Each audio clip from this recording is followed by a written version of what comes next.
And that's my moment to tell everyone. I would like for them to be participating. Maybe not everyone can work there, but I'm sure someone can go and visit and just become, for that moment, that history that you can never ever feel on television. You have to feel it in its presence. Mm-hmm.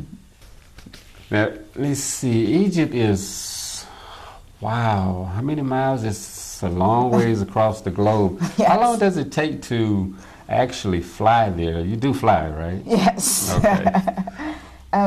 Well, Atlanta does not have a direct flight into Cairo as of yet, so you've got to stop somewhere. My first time going, I stopped in France, and my second time going, I stopped in New York. And on this trip, I'm going to be stopping in Amsterdam, which is interesting. But it's a stop. But total flight time into Cairo, it's probably about 14 hours. Mm-hmm. Overall. About 14 hours. Yes. Okay. So it's literally I leave one day and I'm never there until the next day. And what's the time difference between Egypt and here? It's a 7-hour time difference, except for when you have your time back, and then it's 6 hours. But at any given time, it still seems like I'm in another day. When I'm speaking to someone or I'm doing something, like I'll get home after school and make a call back to the U.S., and it seems like somebody's just waking up and my day is ending. So.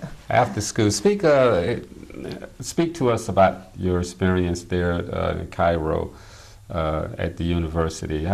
What's your work day like, or what are the students like, or the faculty? My work day is pretty much, I live right near my school, so that's a very big convenience. I do have to cross a busy street, but I get there, and I like that I can get to work walking, because I walk a lot in Cairo. It's very much a walking city. I like that, so I can get to school pretty much, very much quickly. It's a typical day if you're working in an education setting. I get to my classes. I don't have to report.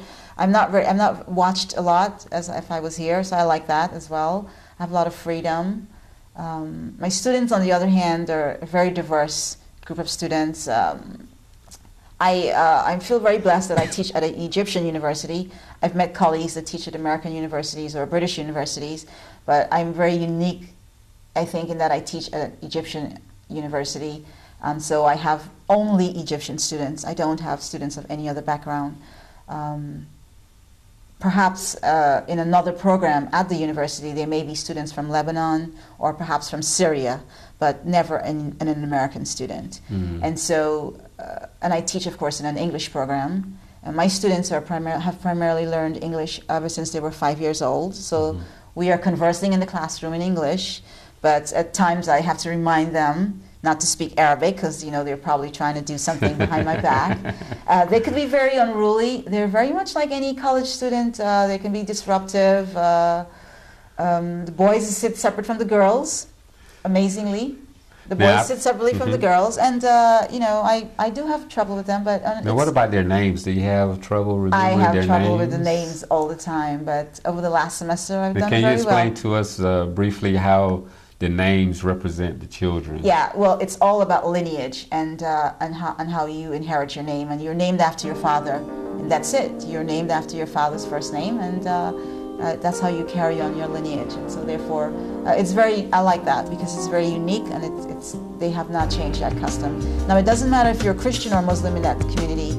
The custom of the names carry on throughout both communities.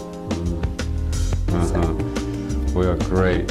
Well, we certainly do appreciate this opportunity for you to share with not only myself, but with the audience, your experiences in Egypt. Thank you. I appreciated being here.